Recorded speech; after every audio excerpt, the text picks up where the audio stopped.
porque si no uno mete la pata sin querer. Me llevaron a un sitio y me dieron unos tacos. Estaba muy rico, estaba muy bien.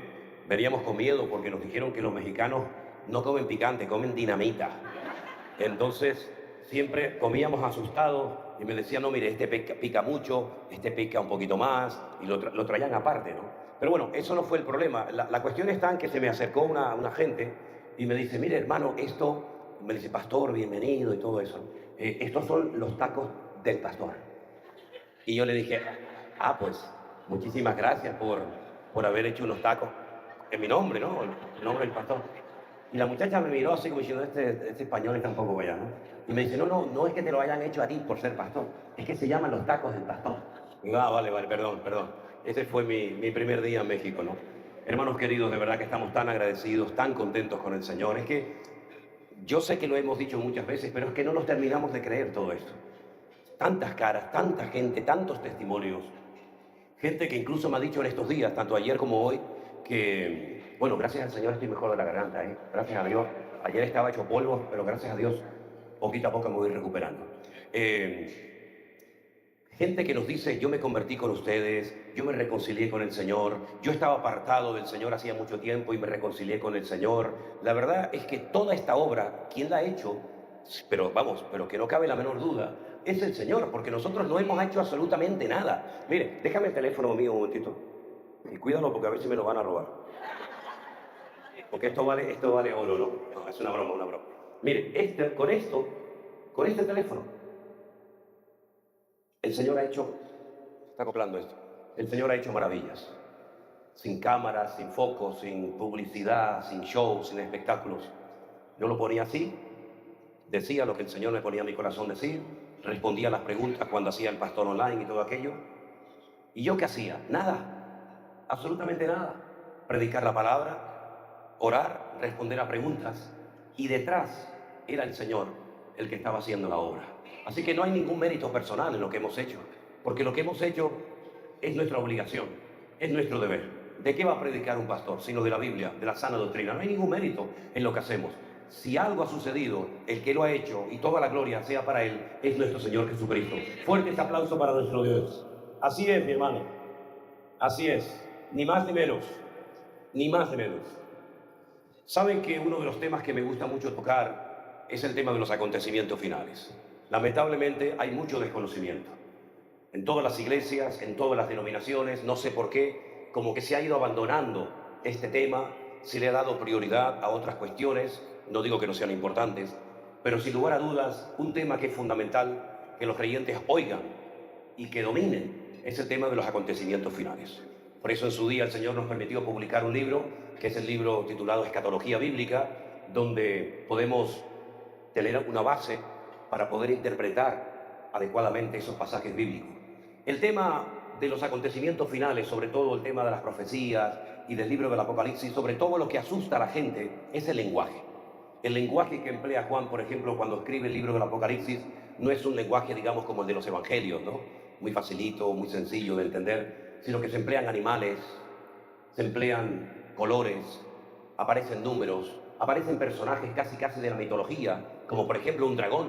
Nunca existió un dragón, pero sin embargo en el libro del Apocalipsis aparece un dragón que quiere perseguir a una mujer que está embarazada y viendo que no puede con ella, se va a hacer guerra contra el resto de la descendencia, ¿verdad? Y es un hombre, es un animal mitológico que se emplea para hablar, por ejemplo, de Satanás. Ustedes saben que una de las cosas más importantes de la vida que el Señor le dijo a Adán que hiciera era ponerle nombre a los animales, ponerle nombre a la creación de Dios. Dios creó los animales, pero no les puso nombre. Dios creó muchísimas cosas, pero las dejó sin nombre. Y el nombre es la identidad de esa persona, de ese animal, o de esa planta, o de ese árbol. Adán, con la sabiduría que tenía en aquel momento, antes de la caída, comenzó a ponerle nombre a los animales. Y cada nombre que vemos en la Biblia de un animal refleja la esencia de ese animal.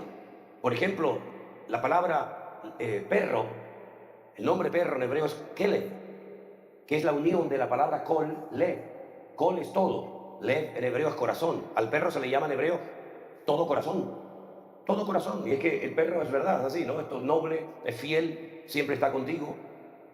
Al león se le puso Ari. Ari es la palabra temor. aún antes de la caída, antes de que los animales, que todos eran herbívoros, se convirtieran en animales salvajes, ya Adán pudo discernir que ese animal en algún momento de la vida causaría miedo a la gente.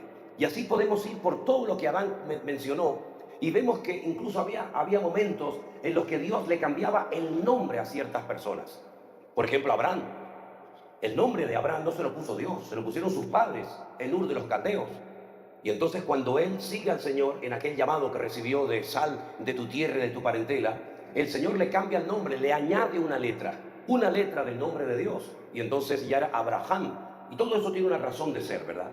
Vemos, por ejemplo, que Dios, aunque tiene un nombre propio, hay muchos nombres que identifican a Dios. Se le llama Elohim, se le llama Adonai, y tantos nombres. El Señor Jesucristo es exactamente igual: Alfa y Omega, Príncipe de paz, admirable, consejero, Emmanuel, etc. Y el Espíritu Santo es exactamente igual, es la misma persona, pero esos nombres nos hablan de su naturaleza. Espíritu Santo, Espíritu de gracia, Espíritu de verdad, Espíritu de vida, Consolador, etc. Cuando vamos al libro del Apocalipsis, encontramos que hay muchos nombres y muchos animales, incluso algunos de ellos que van cambiando de color. Ahora, en el arte, cuando una persona hace una estatua de una persona montada a caballo, y ese caballo está sobre dos patas, eso significa de que el artista le está haciendo un homenaje tanto al caballo como al jinete que lo monta. Pero si por el contrario el caballo, en vez de estar alzado sobre dos patas, está sobre sus cuatro patas, el artista a quien quería destacar era al jinete, no al caballo.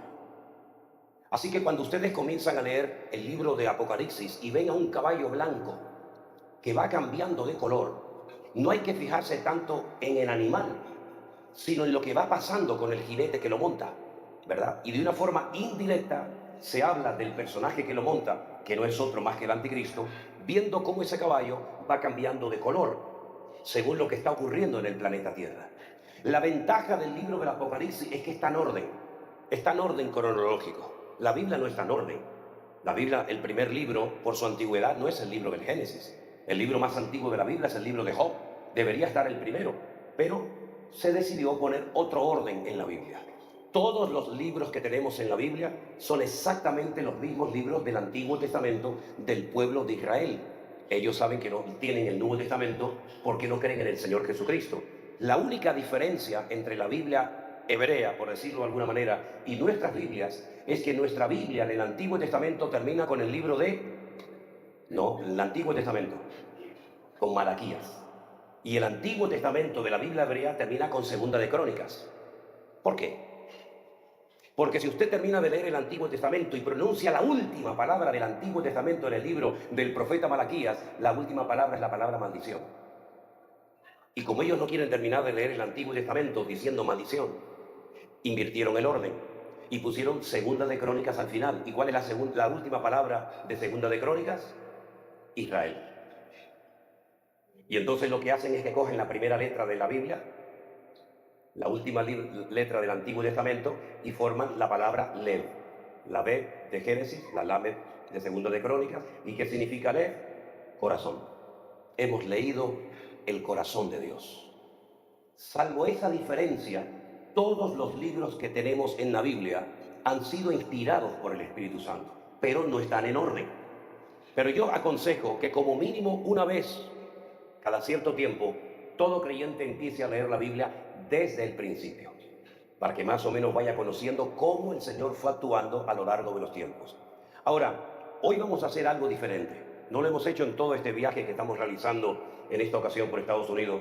Yo les voy a dar lugar para que ustedes hagan preguntas, ¿vale? Yo les voy a decir cómo lo vamos a hacer. Así que piensen su pregunta, pero no se invente cosas raras, ¿eh? Preguntas que usted tenga en su corazón. Y no empiece ahora, le voy a preguntar si hay vida en otro planeta. ¿Qué me interesa si hay vida en otro planeta? Pero bueno, bastante tengo con la que tengo aquí, ¿no?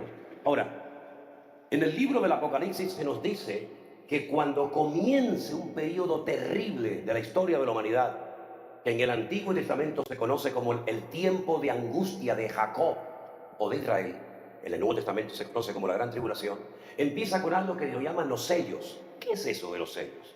Los libros no existían en la época bíblica. Los discípulos no escribieron libros, escribieron sobre pergaminos, sobre hojas. Y cuando alguien quería mandar un mensaje a otra persona para que no lo leyera cualquier persona, lo que hacía es que lo enrollaba y lo sellaba con cera de la vela, y así ese documento quedaba herméticamente cerrado, sellado. En el libro del Apocalipsis hay una visión donde hay un rollo, un pergamino con 7 sellos. Cada vez que se abre uno de esos sellos, ocurre algo en la tierra. Comienzan a continuación las 7 trompetas. Y cuando terminan las 7 trompetas, comienzan las 7 copas. Así que tenemos 7, 7 y 7, ¿cuánto es? 21, ¿no? Es que oí 25. 7, 7 y 7, sellos, trompetas y copas. La gran tribulación es un periodo que dura 7 años. 7 años. La primera parte de 3 años y medio es cuando se cumplen los sellos y las trompetas. Y en la segunda parte de la gran tribulación, es decir, en los segundos 3 años y medio, es cuando se derraman las copas de la ira sobre el planeta Tierra. Entonces, como dato bastante curioso e importante a tener en cuenta, déjenme que les lea unos versículos de la carta que el apóstol Pablo le escribió a los hermanos de Corinto. Preste atención, por favor. Yo voy a leer en 1 de Corintios, capítulo 15, el verso 51. Dice así la palabra del Señor. He aquí os digo un misterio. Un misterio es algo que no ha sido revelado nunca por nadie. Es la primera vez que se va a contar esto. Ni Malaquías, ni Daniel, ningún profeta, ningún personaje de la Biblia jamás había contado lo que el apóstol Pablo va a contar ahora. Dice, os voy a contar un misterio. No todos dormiremos, pero todos seremos transformados. Esa palabra transformados es la palabra griega metamorfosis. Es cuando de gusano se transforma en una hermosa mariposa, ¿verdad? Todos seremos transformados en un momento, en un abrir y cerrar de ojos. ¿Cuánto se tarda en abrir y cerrar los ojos? Nada. A la final trompeta. ¿Cuántas trompetas le dije que había? A la final trompeta, ¿qué pasa? Los muertos serán resucitados incorruptibles y nosotros seremos transformados. 7 sellos, 7 trompetas, 3 años y medio de tribulación. ¿Qué ocurre después? Las 7 copas de la ira. Pablo dice, les voy a contar un secreto. No todos vamos a morir, pero todos vamos a ser transformados. La resurrección de los que murieron en Cristo, con su fe puesta en el Señor, se producirá juntamente con el arrebatamiento de los que estemos vivos en ese momento a la final trompeta. Los muertos en Cristo resucitan primero, luego los vivos que creen en el Señor, y entonces comienza la segunda parte de la gran tribulación, 3 años y medio terribles, que es entonces cuando sellan a la gente con la famosa marca del 666, donde desaparece el dinero. No se van a utilizar tarjetas de crédito, ni cheques, ni pagos en cash, en efectivo, sino que la gente tendrá un sistema diferente para controlar a la población mundial y a la economía. Se le pondrá a la gente en su mano y en su frente un pequeño microchip, de tal manera que nadie puede comprar, ni vender, ni hacer absolutamente nada si no está con ese sistema nuevo que ya está inventado, pero que aún no se ha utilizado en la gran mayoría. En los animales, por ejemplo, los que hemos tenido perros en España, es obligatorio, la ley nos obliga a ponerles un microchip para que si se pierde o muerde a una persona o pasa cualquier desgracia, con una maquinita se sabe quién es el dueño, si está vacunado, si no está vacunado, etcétera, etcétera. Ese sistema ya existe. Decir esto hace 2000 años era un disparate, porque ese sistema no existía. Pero dice la Biblia que el anticristo, para tener a la población mundial controlada, y sobre todo el aspecto económico, que es lo que a la gente más le duele, nadie podrá comprar ni vender, ni podrá poner gasolina a su vehículo, ni podrá recibir el dinero que usted obtiene cada semana o cada mes por su trabajo.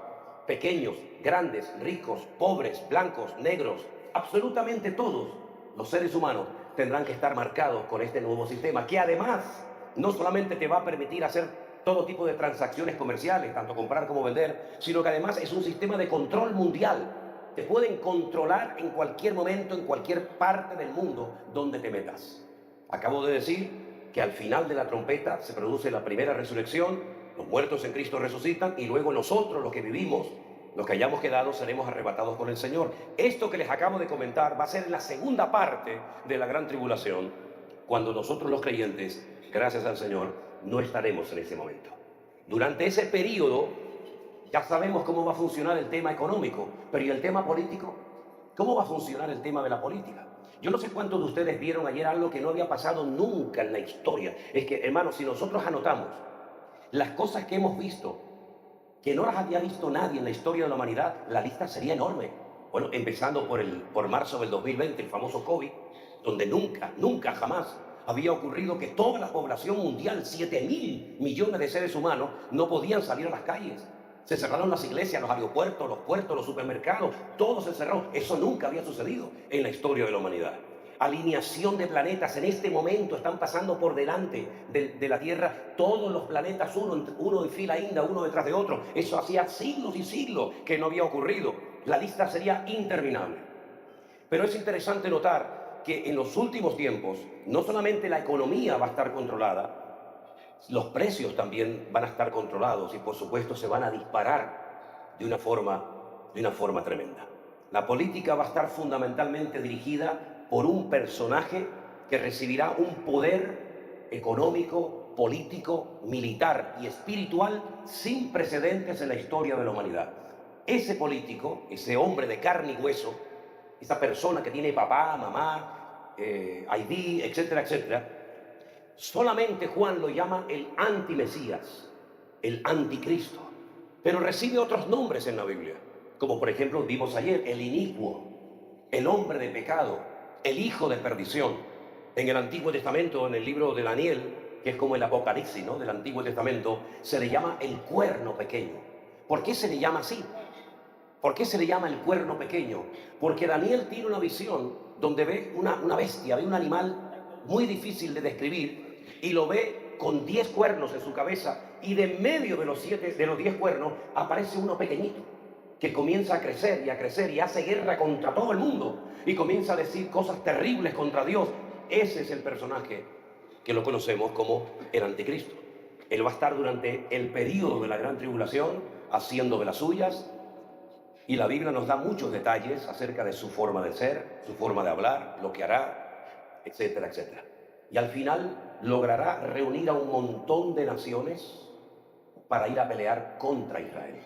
Les decía que ayer o antes de ayer, en el despacho Oval, el presidente de los Estados Unidos recibió al presidente de Ucrania, a Zelensky. Lo que allí sucedió jamás en la historia, en directo, se había visto. A gritos, el uno contra el otro. ¿Lo vieron? Fue algo realmente impresionante. Allí se rompió todo el protocolo, todo lo políticamente correcto. Trump mandando a callar al chiquitín del Zelensky, el otro diciéndole que no sé qué, que tú te estás faltando el respeto a los Estados Unidos. Una cosa increíble. Incluso Trump llegó a decirle, tú estás a punto de provocar una tercera guerra mundial en el mundo. Ahora, ¿qué es lo que ocurre? En Europa tenemos algo que se llama la Organización del Atlántico Norte. Cuando terminó la Segunda Guerra Mundial, la peor guerra que jamás ha existido en la historia de la humanidad, ya había habido otra, con el paso del tiempo se creó una organización para defendernos los unos a los otros, el bloque del este contra el bloque del oeste.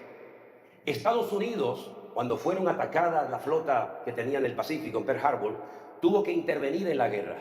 Y los norteamericanos vinieron a Europa a liberar a Europa de la presión del sistema nazi que había nacido en Alemania con Hitler. Estados Unidos ha sido siempre uno de los mejores aliados de Europa. Pero ¿qué es lo que ocurre? Ucrania está entre Rusia y Europa. No es del Atlántico, no es de la OTAN, está ahí en terreno de nadie. Rusia dijo, si Ucrania entra en la guerra, si Ucrania entra en la organización del Atlántico Norte o de la OTAN, ataco Europa. con armas nucleares. ¿Qué es lo que ha pasado? Que Europa no se atreve a pelear contra el oso, contra Rusia, pero entonces llena de armamento a los ucranianos para hacerle la guerra a Rusia. Y esto es algo interminable, esto no va a tener fin nunca. ¿Quién va a poder vencer a ese personaje? Pero ayer por primera vez Estados Unidos le amenazó y le dijo: no te voy a apoyar, no te voy a mandar absolutamente nada. Ya están los políticos haciendo reuniones en Europa y en todas partes del mundo, asustados, preocupados, porque el cambio geopolítico, el mundo va a cambiar así de una forma increíble. El mundo que dejamos el año pasado, en el 2024, va a ser completamente diferente al mundo que ya están organizando para este año. Miren, por ejemplo, lo que ha pasado en Israel. Por primera vez en la historia, un presidente, en este caso de los Estados Unidos, se ha atrevido a decir que los 2,5, casi 3 millones de habitantes de la Franja de Gaza, que es un terreno de unos 45 o 50 kilómetros de largo en la costa mediterránea, quiere sacar a toda la población y él quiere hacer de toda la Franja de Gaza un lugar de lujo, de hoteles, de spas, etcétera, etcétera. Eso jamás nadie lo había dicho. ¿Dónde vamos a meter a 3 millones de personas que no se quieren ir? Egipto ha puesto 2.500 tanques de guerra y ha minado toda la península del Sinaí y ha dicho: no queremos aceptar ni a uno, no vamos a abrir la frontera para que vengan a vivir aquí. El otro día el presidente Hussein de Jordania vino aquí a Estados Unidos y se entrevistó con Donald Trump. Y Trump le dijo: llévate a 1 millón, a 2 millones a tu tierra. Y él dijo: no, me llevaré a unas 200 o 300 familias, como mucho. Es decir, hay cambios que se están produciendo en el planeta Tierra que tenemos que ser conscientes de que nos van a afectar de una manera u otra a todos y a cada uno de nosotros. Y el mundo lo que está necesitando urgentemente es que se levante alguien. Da igual si es rubio o moreno, si es bueno o malo, de derechas o de izquierda. Alguien que venga y ponga orden en este caos llamado el planeta Tierra. Y el diablo lo tiene preparado. El diablo tiene preparado a ese personaje. La Biblia dice que el valor numérico de su nombre suma 666. Es decir, es un hombre que en los últimos tiempos recibirá una capacidad tremenda del enemigo. Y si me permiten, quiero leerles cómo será este personaje. ¿Tienen tiempo? Gracias, hermano. ¿Cuánto me dan un minuto? 5 minutos. ¿Cuánto me dan 5 minutos? 5, 10, 15, 20, 25. Tengo tiempo de sobra. A la gente le impresiona mucho siempre el aspecto físico, ¿no? Miran cómo es, si es alto, si es bajo, si es así o asado. La Biblia nos habla acerca de cómo va a ser este personaje. Presten atención. Lo voy a leer primeramente en el lenguaje bíblico y después lo voy a interpretar para que entendamos el texto. Dice en Apocalipsis capítulo 13, y ahora pasamos a las preguntas.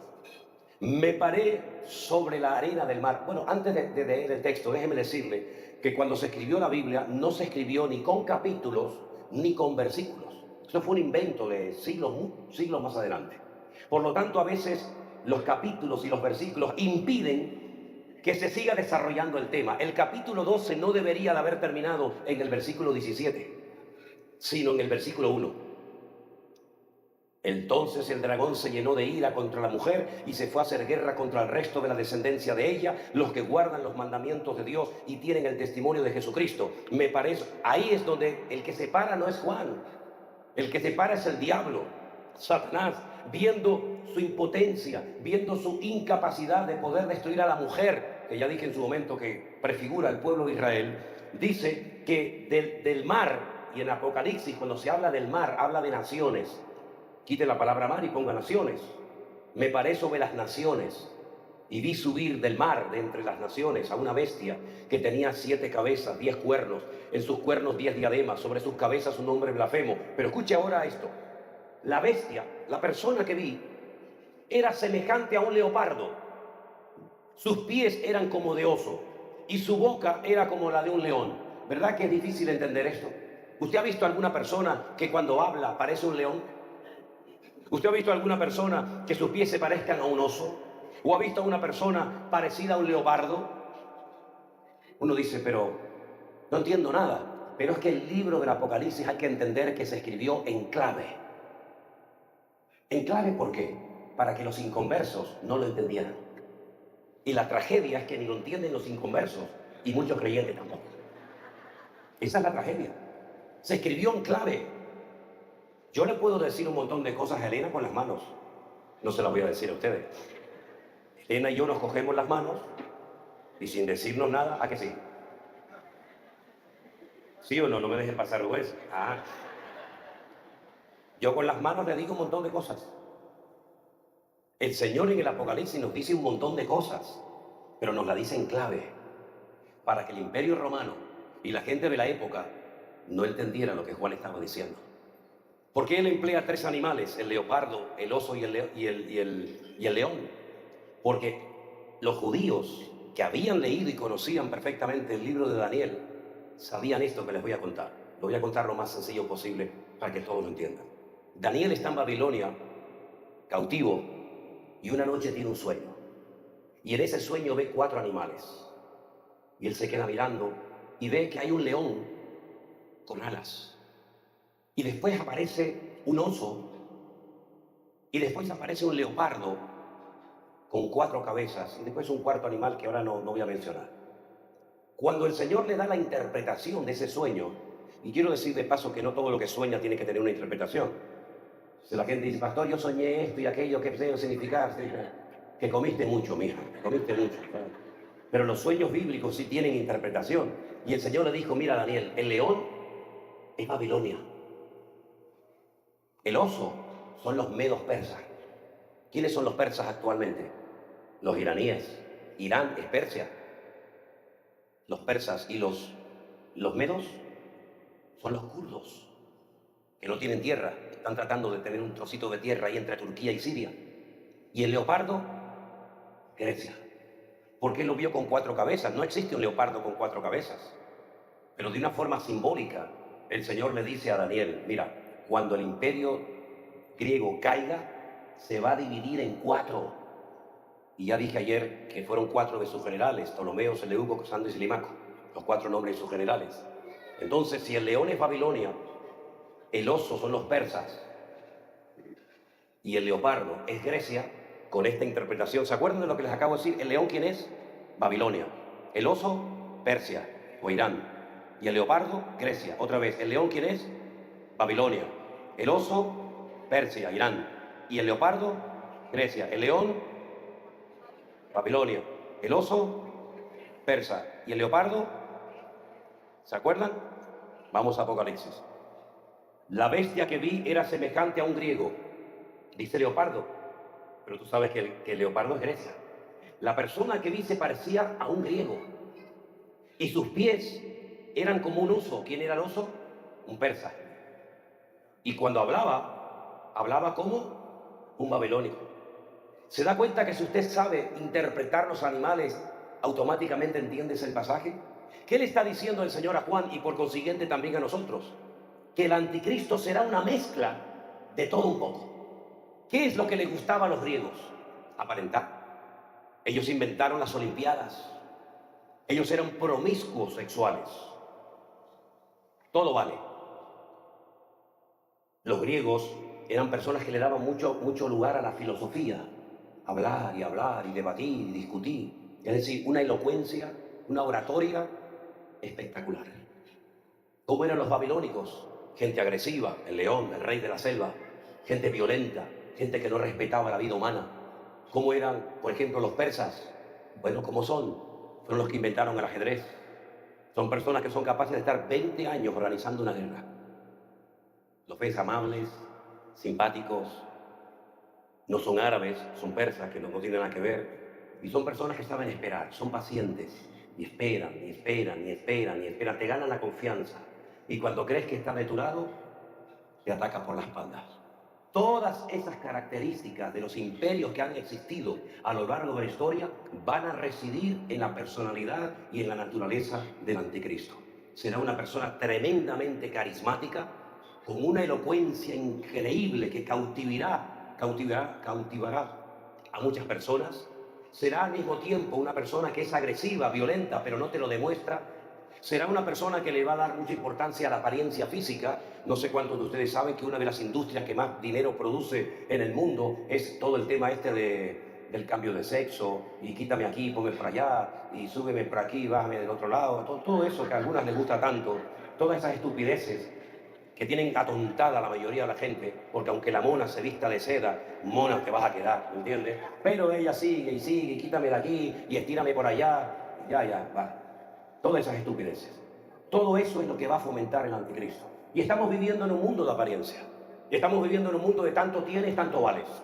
Estamos viviendo en un mundo que la gente está más obsesionada por pagar y comprar y pagar que en hacer a lo mejor la voluntad de Dios para su vida. Es un sistema que atrapa a la gente, que aparentemente te da todo, pero no te da nada. Te tiene 15, 20, 30 años de tu vida y cuando crees que ya tienes tu imperio creado, ¡pum!, te dio un infarto y te moriste.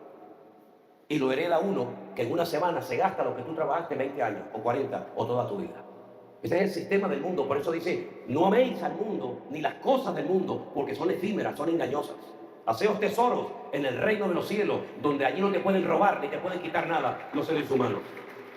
Así es. Y ese es el anticristo. ¿Quieres coche? Toma coche. ¿Quieres casa? Toma casa. Pero vas a trabajar de sol a sol para pagar las cosas. No tienes tiempo para atender a tu hijo. Que me lo críen en la universidad, que me lo críen en la escuela. Y cuando lo quieras ayudar, llegaste tarde. Y ya no lo conoces. Y así es la vida. Ese es el sistema que se ha ido creando paulatinamente, poco a poco. ¿Queréis religiones? Tengan religiones. ¿Quieren deporte? Tengan todo el deporte que quieran. Y mientras tanto el enemigo va haciendo su obra y te convierte en un esclavo y encima te crees que eres libre.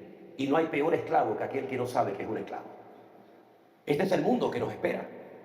Esta es la sociedad que se está creando en las universidades, en todas partes del mundo. Cuando ya, por ejemplo, sales por las calles y no ves niños jugando en las calles, los encuentras con la maquinita todo el santo día, que tienen unos músculos en los dedos impresionantes, que son capaces de escribir a una velocidad brutal, pero luego después le preguntas, ¿cómo se llama ese pajarito? Y no sabe ni cómo se llama el pájaro que está en el jardín de su casa. Están atontados, perdidos, ¿verdad? En fin, hermanos, los últimos tiempos van a ser tiempos difíciles, tiempos peligrosos, y tenemos que conocer la voluntad y la palabra del Señor para no dejarnos arrastrar por la corriente de este mundo. Quiero en este momento dar lugar a algunas personas que a lo mejor tengan alguna pregunta sobre lo que he comentado en esta mañana, que esto es simplemente la puntita del iceberg. Este tema es para estar años y años estudiándolo y analizándolo versículo por versículo, palabra por palabra, etc. Pero no quiero compartir algo más si no se ha entendido lo que he explicado. Si alguien tiene alguna pregunta, lo que vamos a hacer es lo siguiente. Usted levante la mano, se le va a acercar nuestra hermana Xiomar con un micrófono, porque estamos grabando, y vamos a... ¿Hay otra ahí? Ah, bueno. Y usted hace su pregunta y yo intentaré, si puedo, dar respuesta a su pregunta. Pero estamos aquí no solamente para comer, los que hayan comido, sino estamos aquí para aprender de la palabra del Señor. ¿Estamos de acuerdo, hermanos? Amén. Me levante su mano la persona que tenga la pregunta y nuestro hermano se va a acercar. Hable fuerte y claro al micrófono para que todos le podamos oír. Adelante.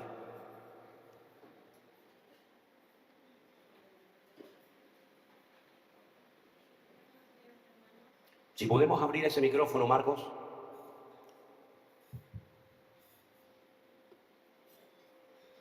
Buenos días. Buenos días, hermano. Dios les bendiga. Pastor, Dios les bendiga. Es hermoso estar escuchando, es muy edificante sus predicaciones. Yo tengo una pregunta. Usted nos explica que la Biblia no está escrita cronológicamente, No. solamente el libro de Apocalipsis. Entonces yo siempre he entendido que en Apocalipsis 4, que dice la adoración celestial, voy a leer un versículo nada más. Después de esto miré y he aquí una puerta abierta en el cielo, y la primera vez que oí como de trompeta hablando conmigo, dijo, sube acá y yo te mostraré las cosas que sucederán después de estas. Y al instante yo estaba en el espíritu y he aquí un trono establecido en el cielo y en el trono y uno sentado.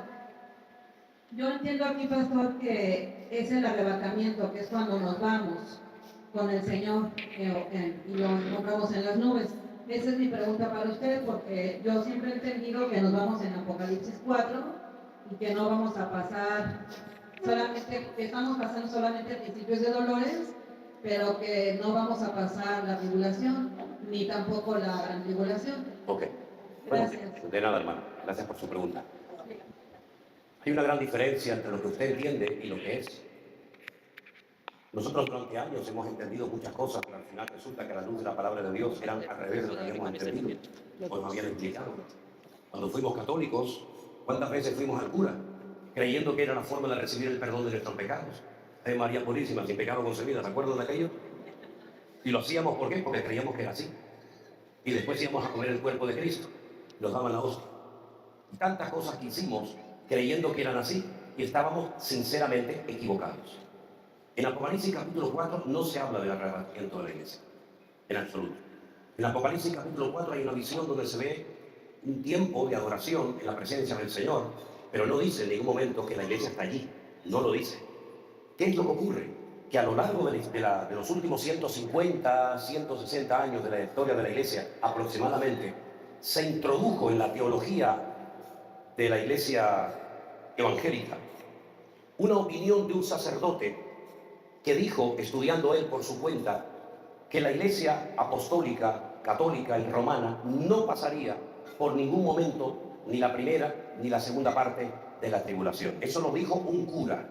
Si ustedes, por ejemplo, leen los libros que leían los cristianos en la Edad Media, o en el siglo XVII, o en el siglo, otro cualquier siglo, en ningún momento la iglesia creyó eso, jamás, jamás.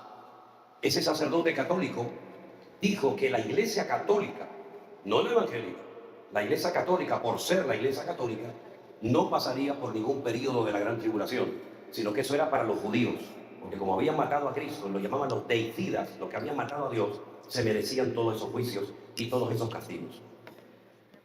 Un tal Scofield, un teólogo muy reconocido y muy respetado del mundo protestante o evangélico, escribió una Biblia que lleva su nombre, la Biblia de Scofield, e incluyó en sus comentarios, por primera vez en una Biblia, eso estaba prohibido, eso no se podía.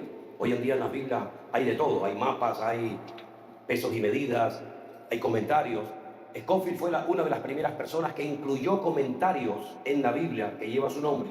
Y uno de los comentarios que hizo, que no era de él, sino era del cura, que le acabo de decir, aproximadamente hace unos 150, 160 años, es que la iglesia cristiana evangélica no pasaría por la gran tribulación. Pero no fue una idea de Scofield. Fue una idea de aquel cura que a él le gustó y la puso. Y como Scofield era un hombre muy querido, muy respetado y todo un teólogo evangélico, se extendió como pólvora la enseñanza de que la iglesia no iba a estar en la gran tribulación. Pero utilicemos el sentido común, que a veces es el sentido menos común que se ve, ¿no? El sentido común. Vuelvo a repetir lo que dije antes. Posiciones en lo que voy a decir. Aquí tenemos un periodo de 7 años. Empieza con los sellos, siguen las trompetas y finalizan con las copas. Yo he leído en esta mañana, si habéis prestado atención, 1 Corintios capítulo 15, y el apóstol Pablo vuelve a repetir y dijo: he aquí os digo un misterio, no todos dormiremos, pero todos seremos transformados en un momento y en un abrir y cerrar de ojos, porque se tocará la trompeta, a la final trompeta, repito, a la final trompeta, y los muertos en Cristo resucitarán primero. Luego nosotros, los que hayamos quedado, seremos arrebatados juntamente con el Señor en las nubes, y así estaremos siempre con el Señor. Sellos, trompeta. ¿Cuánto suma este tiempo? 3 años y medio. A la final trompeta, para que suene la séptima trompeta, metafóricamente hablando, han tenido que pasar 3 años y medio. Si la iglesia fue llevada al principio, entonces lo que Pablo escribió fue mentira. Es rotundamente falso, se equivocó. Porque Pablo dice cuándo se va a producir en la primera resurrección y cuándo iban a ser arrebatados los que estuvieran vivos en aquel momento. A la final trompeta. A la final, no a la primera, no a la segunda, a la final trompeta. Si la iglesia fue arrebatada, como algunos opinan, al principio de la tribulación, entonces ya allí se fueron y resucitaron los muertos en Cristo. Pero resulta que a la final trompeta hay otra resurrección y después del milenio hay otra resurrección, ya hay 3. Y la Biblia solamente habla de 2. ¿Qué hacemos con 1 Corintios capítulo 15? ¿Lo borramos? Choca frontalmente con lo que nos enseñaron, ¿verdad? Permíteme decirle, hermana, que a mí me enseñaron lo mismo. Exactamente lo mismo.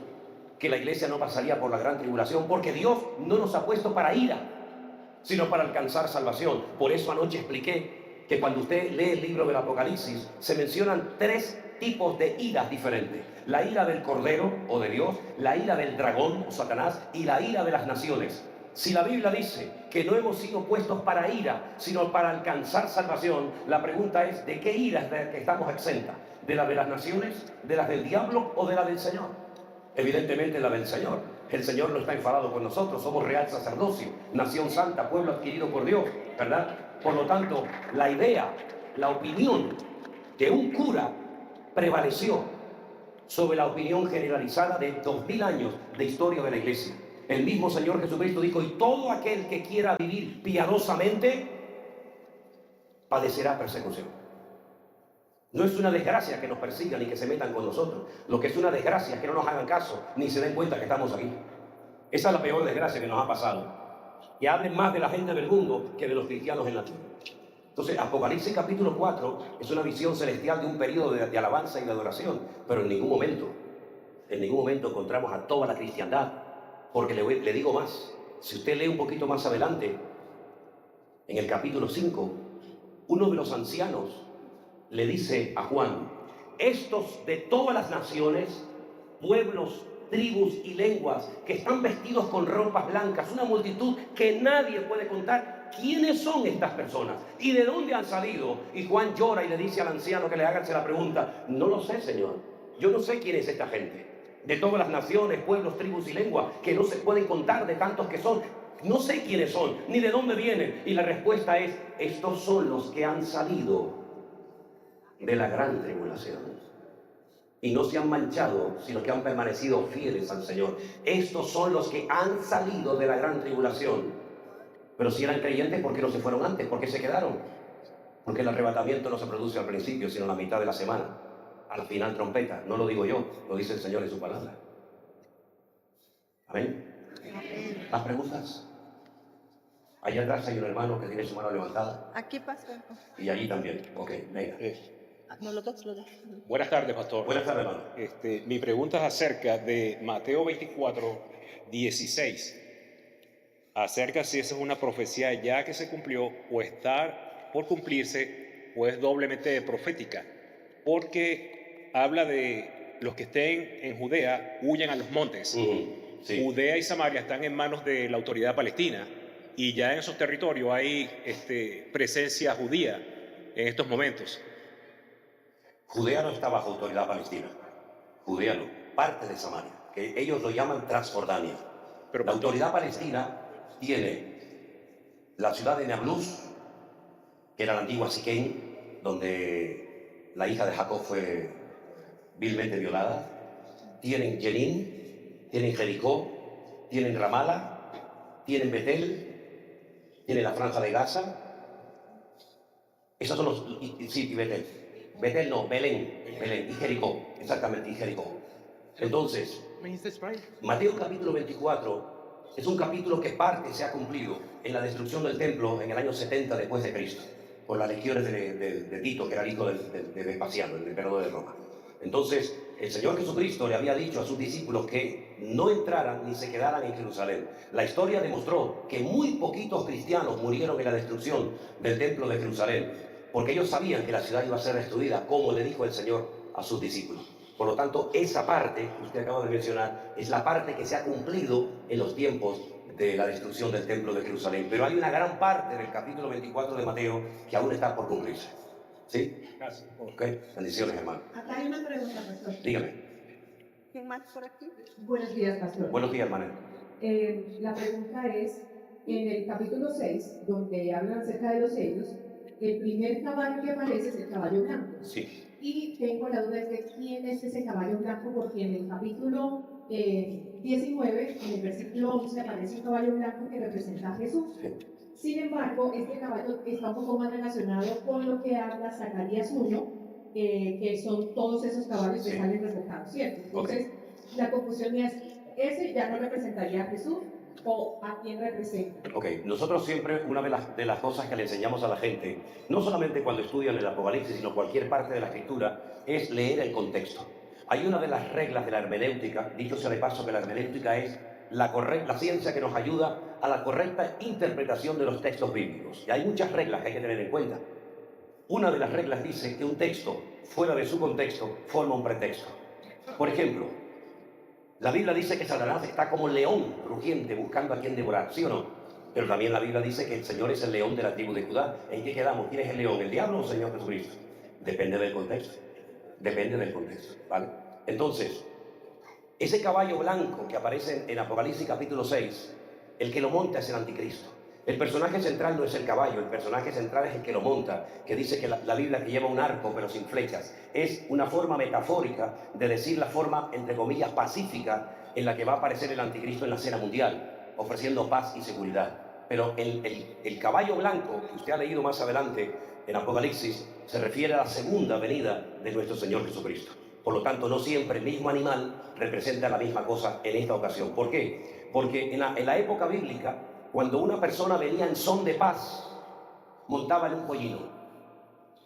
Y cuando venía como rey, para poner su autoridad, venía en un caballo blanco. Por eso el Señor Jesucristo no entró montado en un caballo cuando vino a la ciudad de Jerusalén, porque Él vino a dar su vida por todos y cada uno de nosotros. Yo vengo en paz, vengo en un pollino, pero cuando venga la segunda vez, vengo en un caballo blanco, como diciendo, aquí vengo yo a reinar y a gobernar sobre todas las naciones de la tierra. Amén. Entonces eso significa que la gran tribulación empieza cuando se manifiesta de frente el anticristo. Exactamente, exactamente. Lo que inaugura la tribulación, que parece como que no ha pasado nada, es que hay un personaje político a nivel mundial que se llama el anticristo. Nosotros lo llamamos el anticristo. Él no se vaya, hola, soy el anticristo, ¿verdad?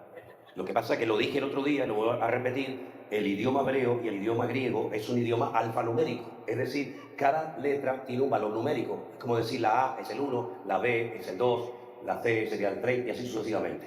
Entonces Juan dice, yo no les voy a decir cómo se llama, pero el valor numérico de su nombre suma 666, ¿vale? También ha habido otros nombres a lo largo de la historia. Por ejemplo, Hitler sumaba 666, pero no cumplía todas las características del anticristo. Pero ese es un dato muy significativo, porque el anticristo será un político cuyo nombre suma 666. Pero él es el que inaugura la gran tribulación. Él es el que llega a un pacto, que la Biblia le llama un pacto de muerte, pero que para los judíos y palestinos va a ser lo máximo, que por fin logra la paz y logran los judíos cumplir su sueño dorado, que es la reconstrucción del templo de Jerusalén, que ahora mismo no existe en Jerusalén. ¿Vale? Aquí tengo una pregunta, pastor. Dígame. Hermano, que Dios los bendiga grandemente. Gracias por su esfuerzo, valentía. Y mi pregunta está en Apocalipsis 13:15. 13:15. Sobre la imagen que se le infundió, se le va a infundir aliento.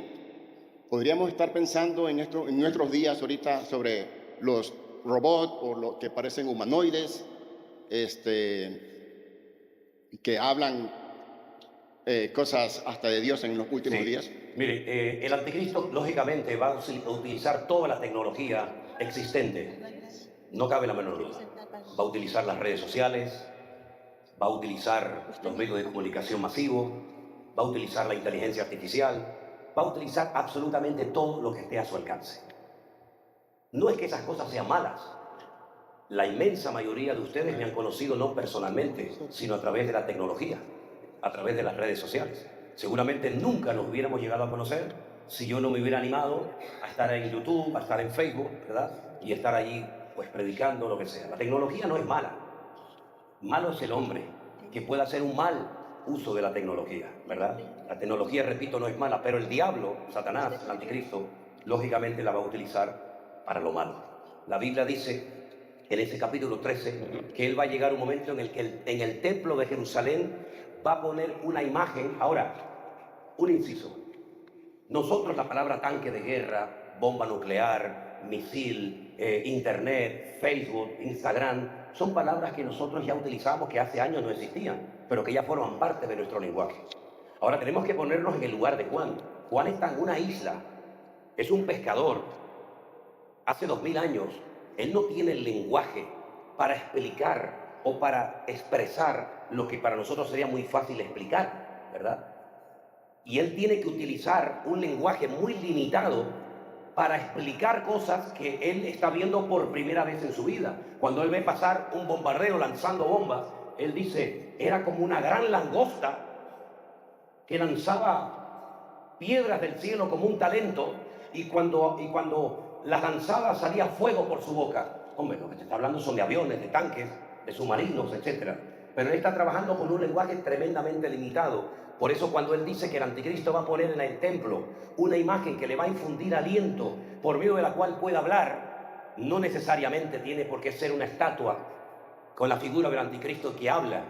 Lo más probable es que sea una pantalla gigante de inteligencia artificial, que con la inteligencia artificial hoy en día se pueden hacer muchísimas cosas. Incluso personas muertas han dado conciertos como si estuvieran en la plataforma, utilizando la inteligencia artificial. Y personajes que murieron hace años hacen dúos en una plataforma con un cantante en la actualidad. Eso sería algo impensable hace unos cuantos años atrás. Pero hoy en día se pueden hacer auténticas locuras, cambiar la voz, hacer que prediques en 50 idiomas que nunca has aprendido ni aprenderás. Todo eso, por supuesto, lo va a utilizar el anticristo en los últimos tiempos.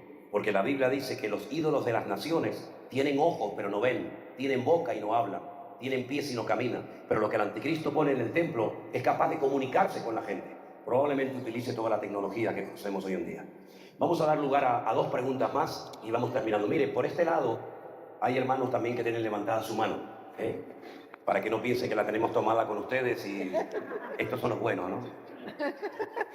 A ver, por ahí, hermano. Dios le bendiga, hermano. Igualmente. Hermano, la pregunta mía es de que en segunda de Tesalonicenses menciona de que porque ya está en acción el misterio de la iniquidad. Solo que ya el presente lo detiene. Y se ha creído, bueno, yo he escuchado pues, que han creído que se lo han acreditado a la iglesia, que la iglesia no lo ha detenido, Sí. incluso el Espíritu Santo. ¿Verdad? Pero vemos que la iglesia, pues yo lo escuché en una predicación que es femenina. Exacto. Y que el Espíritu Santo pues ya ha estado antes, ¿verdad? En la creación del mundo, pues estaba el Espíritu Santo. Y si no cuentan estos dos puntos, ¿cuál otro sería? Ok, mire, hermano. El gran problema es que a lo largo de los tiempos, muchos creyentes repiten las cosas que han oído como loros, pero no porque las hayan estudiado y comprobado directamente de la Biblia. No, te dicen esto, pero una pregunta, ¿dónde leyó? No, es que mi pastor lo dijo. Bueno, su pastor puede decir misa, pero ¿dónde dice eso en la Biblia? En nuestro ministerio nosotros tenemos una regla de oro. Eso lo sabe Anderson, lo sabe Jerónimo, lo sabe Marcos. Todos los pastores que están bajo nuestra cobertura lo saben. No vamos a predicar jamás de nada, ni vamos a compartir nada en el púlpito que no lo podamos demostrar con la Biblia. Porque si yo no puedo demostrar con la Biblia lo que estoy enseñando, entonces yo les estoy tomando el pelo a ustedes, hermano. Esto no porque yo lo digo. Nosotros no trabajamos así. La Biblia dice esto. Sí, pero es que a mí me enseñaron. Bueno, a usted le pueden enseñar lo que quiera. Pero usted lo que tiene que hacer es comprobar a la luz de la palabra de Dios si eso es así, o es teología de su iglesia, o es opinión de su pastor, o es teología de su denominación, pero no tiene nada que ver con la palabra. Los creyentes de Berea dicen que eran nobles, más nobles que los de Tesalónica, porque dice que comprobaban a la luz de las Sagradas Escrituras si lo que este nuevo predicador que había venido, que se llamaba Saulo de Tarso, más conocido como el apóstol Pablo, era realmente un predicador de verdades o de locuras. Entonces lo que yo les digo a todo el mundo, compruebe si lo que usted cree, compruebe si lo que usted ha predicado es bíblico o es simplemente una tradición y una costumbre de su iglesia. A mí me dijeron en la escuela bíblica donde yo estudié que lo que impedía la manifestación del anticristo, según segunda de Tesalonicenses capítulo 2, que dice, y ahora vosotros sabéis lo que lo detiene. Al Señor Jesucristo no lo detiene nada, Él puede venir cuando quiera. Pero ¿qué es lo que impide que este personaje, que desde mi punto de vista está vivo, qué es lo que impide que se manifieste? Dice, hasta que Él a su vez sea quitado del medio, y entonces se manifestará aquel inicuo a quien el Señor matará con el resplandor de su venida. Y me dijeron, el Espíritu Santo. Y no te imaginas cuando se me ocurrió preguntar al profesor, ¿y dónde dice la Biblia que el Espíritu Santo impide esto? Y se me quedó mirando, porque tú sabes que en algunas iglesias, como preguntes algo, te tildan de rebelde. Hermana, sujétese, no sea rebelde. No, espere un momento, espere un momento. Yo me sujeto a lo bíblico, pero yo no me sujeto a lo que usted dice porque usted lo dice. Yo soy el pastor José Manuel Sierra, pero yo no me puedo subir aquí y decir, hermano, esto es lo que hay. Y usted será Manolo Sierra o San Pablo bendito. Pero por encima de usted está la palabra del Señor. ¿Qué quiere que le diga? Y yo siempre le digo a la gente, si en algún momento, y le digo de corazón, si en algún momento ustedes me oyen que yo estoy saliéndome de la Biblia, confróntenme, vengan y digan, hermano, esto no está en la Biblia. Pero hasta el momento nadie me ha dicho que me estoy saliendo de la Biblia. Entonces, el Espíritu Santo, pero es que la Biblia no dice que el Espíritu Santo va a ser quitado de la tierra. Ay, pero es que a mí me lo enseñaron, volvemos otra vez a lo de siempre. Que da igual, hermano y hermana, lo que usted le enseñaron, ¿dónde dice la palabra del Señor? Que el Espíritu Santo en un momento determinado de la historia de la humanidad, como por ejemplo en la Gran Tribulación, va a ser quitado de la tierra. ¿Dónde lo dice? Por favor, buscadme el versículo y traerlo aquí delante en esta mañana. ¿Dónde lo dice? Bueno, hermano, no lo dice así, pero como la iglesia no va a estar, y como la iglesia no está, tampoco está el Espíritu Santo. No, pero eso son conjeturas, eso son hipótesis, eso son opiniones personales. Es que la iglesia, es que el Espíritu Santo depende de la iglesia para estar o no estar. ¿No estaba el Espíritu Santo en Génesis capítulo 1 y no existía la iglesia?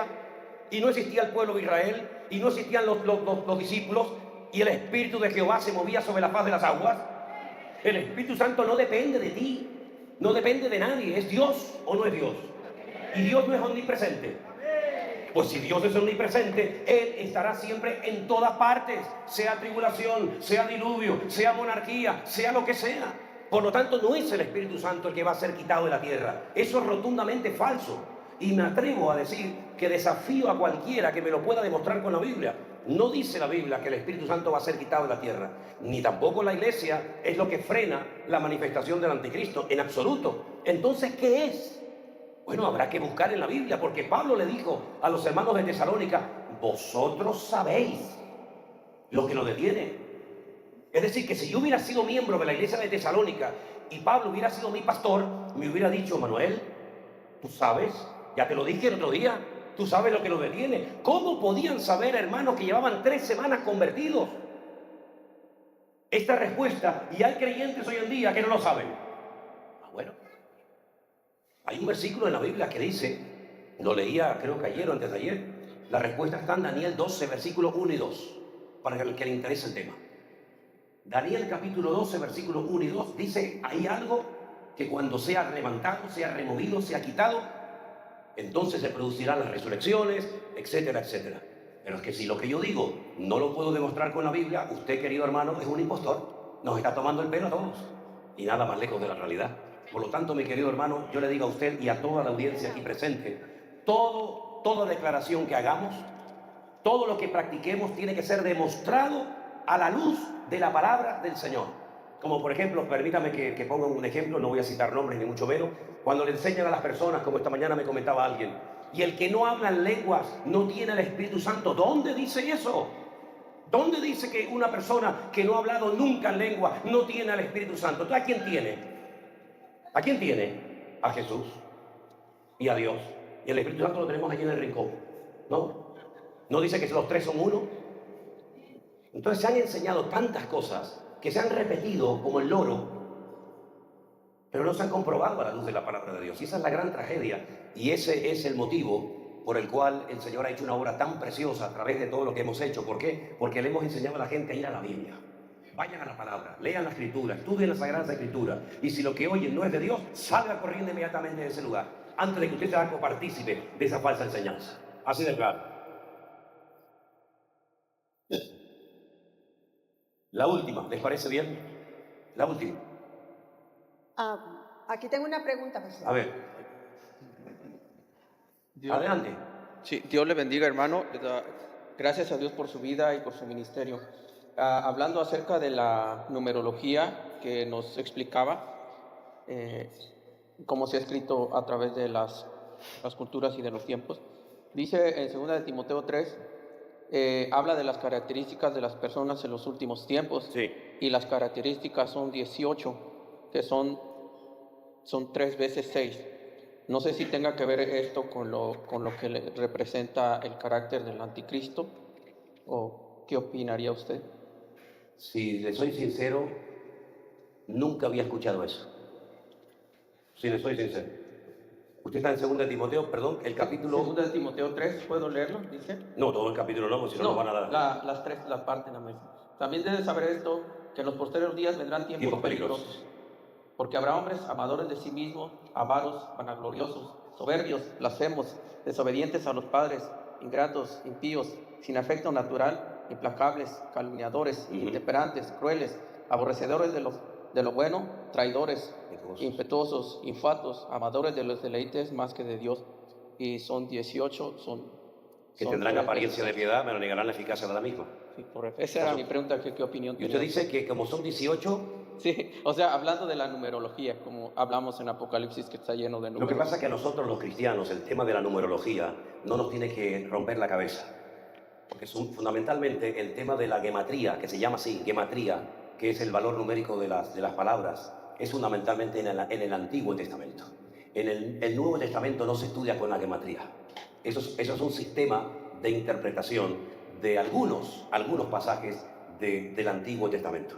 Por lo tanto, lo que es la gematría no nos tiene que perturbar a nosotros, porque estoy plenamente convencido de que Pablo no mencionó todas las características de la gente en los últimos tiempos. Seguramente serían cientos y cientos y cientos, ¿verdad? Pero bueno, está bien su observación, está muy interesante. De todas maneras, tampoco hace falta ser muy listo para darte cuenta que la gente hoy en día, a quien se parece, como dice la Biblia, es al padre que tiene, a Satanás, el padre de mentira, ¿no? Que los domina y los controla. Hermanos queridos, una bendición enorme haber estado con ustedes esta mañana. Dios les bendiga. Ese fuerte aplauso sea para nuestro Dios. Los hermanos nos van a ayudar con una alabanza esta mañana.